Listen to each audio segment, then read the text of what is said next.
They found her half dead in the canyon, 3 bullet wounds painting her deerskin dress crimson. I was tracking a lost calf when I heard the gunshots echo across the valley, followed by men's laughter fading into the distance. Cavalry, most likely.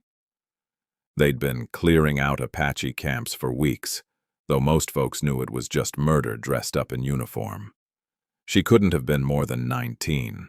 Her black hair was matted with blood and dirt, her breathing shallow and rattling. Any decent man would have ridden straight to town for the doctor, but I knew what would happen if I did. They'd finish what those soldiers started, call it mercy, and pat themselves on the back for protecting Dust Creek from another savage. So I made a choice that would change everything. I lifted her onto my horse as gently as I could. She didn't wake, didn't even flinch when I pressed cloth against her wounds to slow the bleeding. The ride back to my ranch felt eternal. Every labored breath from her lips a countdown I was desperate to stop. My cabin was small, built for a solitary man who'd given up on company years ago.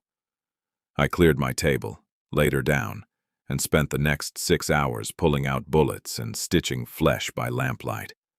My hands shook the whole time. I'd patched up horses and cattle, even set my own broken arm once, but this was different. This was a human life slipping through my fingers like water. She had a fever by morning. For 3 days she burned and thrashed, speaking in Apache, words I couldn't understand but felt in my chest anyway. Words that sounded like names, like prayers, like goodbye. I didn't leave her side except to fetch water and tend the animals. I spooned broth between her cracked lips, changed bandages, wiped the sweat from her forehead. Somewhere around the second night, I started talking to her. Told her about the ranch, about the calf I never did find, about how the silence out here used to feel like peace, but lately felt more like a tomb. On the 4th morning, her eyes opened. They were the darkest brown I'd ever seen, sharp and wary despite the weakness in her body. She tried to sit up immediately, gasping in pain, reaching for a weapon that wasn't there. "Easy," I said softly, holding up empty hands. "You're safe. You're hurt. But you're safe." She stared at me like I was a ghost or a trap. Her gaze darted around the cabin, taking in every detail, calculating escape routes even while barely conscious. "I'm not going to hurt you," I continued, "and I'm not turning you in. You can leave whenever you're strong enough. I couldn't leave you there to die." She watched me for a long moment, then her eyes drifted to the bandages wrapped around her torso and shoulder. Understanding flickered across her face. Then she spoke, her voice hoarse and accented but clear. "Why?" It was the simplest question in the world, and I had no simple answer. The days that followed were strange and cautious, like 2 wild animals circling each other, trying to determine if the other was threat or salvation. She told me her name was Ayana, which she said meant eternal blossom in her language. A beautiful name for a girl who'd survived bullets meant to ensure she'd never bloom again. She healed faster than I expected, though she winced with every movement and her left arm hung stiff from the shoulder wound. I'd catch her standing by the window at dawn, staring toward the mountains where her people once roamed freely. The longing in her posture was so profound it made my chest ache. I knew what she was thinking. She was planning her departure, calculating when she'd be strong enough to disappear into those hills and never look back. And that was fine. That was the plan. I'd saved her to set her free, not to keep her like some trophy or curiosity. But something unexpected happened as the days turned into 2 weeks. She started helping. Small things at first, folding blankets I'd left rumpled, organizing the chaos of my bachelor existence, washing dishes in the basin. I told her she didn't need to, that she should rest. But she'd just give me this look that said she wasn't the type to accept charity without offering something in return. Then one morning I found her in the stable. She'd somehow managed to brush down my temperamental mare. Sable, a horse that barely tolerated me and had kicked 2 ranch hands last year. But there was Ayanna running a brush through Sable's mane while humming something low and melodic, and that damned horse looked calm as a kitten. "How did you—" I started. "Horses know fear," she said simply, not looking up. "They know anger. You carry both. I carry neither anymore." "What do you carry?" I asked before I could stop myself. She finally met my eyes. "Debt. You gave me life. I have nothing to give back. I don't want anything back." "I know." She returned to brushing Sable. "That is why I want to give it." That night, I cooked a better dinner than usual, actually seasoned the rabbit stew, baked bread that didn't taste like charcoal. We ate in comfortable silence, the kind that didn't need filling with empty words. After dinner, she moved toward the door like always, preparing to sleep in the barn where she'd insisted on staying since she could walk. But this time, she paused. "The cavalry," she said quietly. "They will come looking. They always do. They count bodies." My blood went cold. "How long do we have?" "Days. Maybe less." She turned to face me fully. "When they come, you must tell them you saw nothing. You must let them search. You must—" "I must nothing," I interrupted. "This is my land. They have no right. They have guns. They have law. They have hate." Her voice cracked slightly. "I will not let you die for me." "Then don't leave," I said, the words tumbling out before I'd thought them through. "Stay. We'll figure it out together. I've got that old root cellar, and the north pasture borders Garrett's land. He owes me a favor. We could—" "Why?" she asked again, that same question from her first morning awake. But this time it carried more weight. Why save her? Why hide her? Why risk everything? I looked at this Apache girl standing in my doorway, proud and wounded and alive against all odds, and finally found my answer. Because for the first time in 8 years, this cabin doesn't feel empty.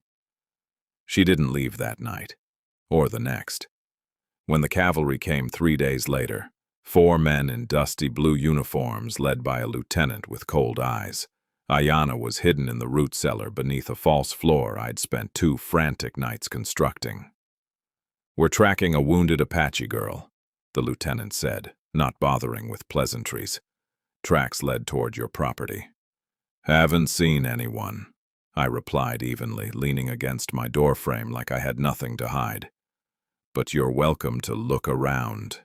They did, tore through my cabin, my barn, even checked the chicken coop.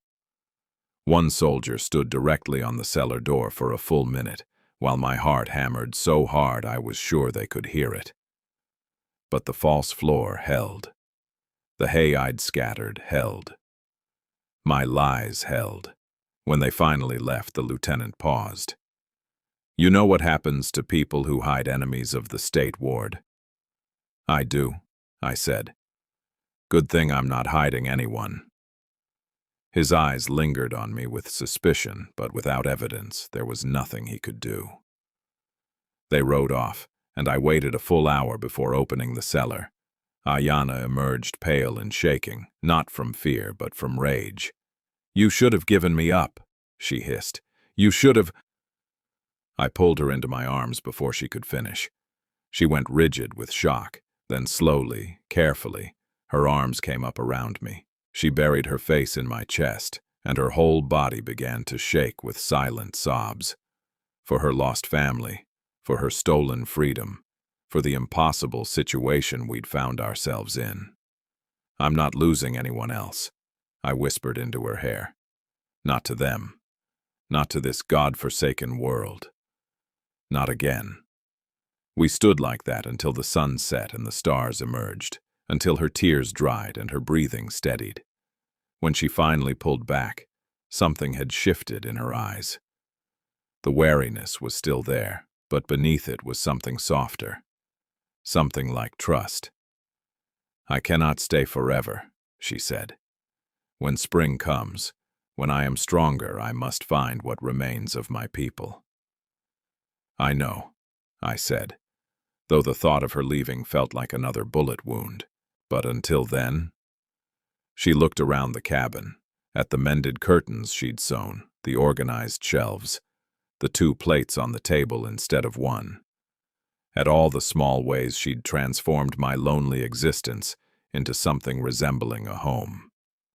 Until then, she said softly, I will stay. That night, for the first time, she didn't sleep in the barn. I gave her my bed and took the floor, despite her protests. But somewhere in the dark hours before dawn, I woke to find her sitting beside me, a blanket wrapped around her shoulders. Cannot sleep, she admitted. Too quiet. I keep thinking they will come back. They won't. Not tonight. She nodded but didn't move. We sat in silence, watching the embers die in the fireplace, both of us thinking about tomorrow and the day after, and all the uncertain days stretching ahead. Ayana, I said finally, when spring comes, if you want, you could come back. After you find your people. This door will always be open. She turned to look at me, surprise and something else, something fragile and precious flickering across her face. You would wait? I've waited 8 years for a reason to care about tomorrow, I said. I can wait a few months more. She reached out and took my hand, her grip strong despite everything she'd survived. Then I will come back, she promised, not because I owe you, because I choose to. And in that moment, I understood something profound. I hadn't just saved her life. She'd saved mine too, from loneliness, from emptiness, from the slow death of a man who'd forgotten what it meant to hope. Spring would come, she would leave, but she would also return. And until then, we had each other, 2 wounded souls finding healing in the last place either of us expected, in the quiet strength of someone who understood what it meant to survive, to endure, and finally, to live again.